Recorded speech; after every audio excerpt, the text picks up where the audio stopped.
magtitimpla tayo ngayon ng pintura. Ito, Sterling Snow White ito guys. Ang mix nito 2:1. This is primer. So ang 2:1, mayroon ito siyang katalis. Ito katalis niya. Tapos ito sa thinner niya, primer brushing to.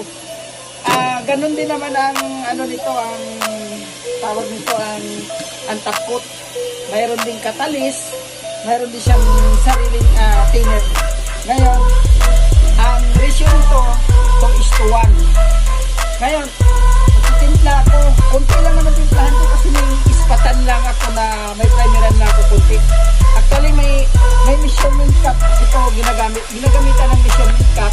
Kaso maliit lang naman yung pinturahan ko guys.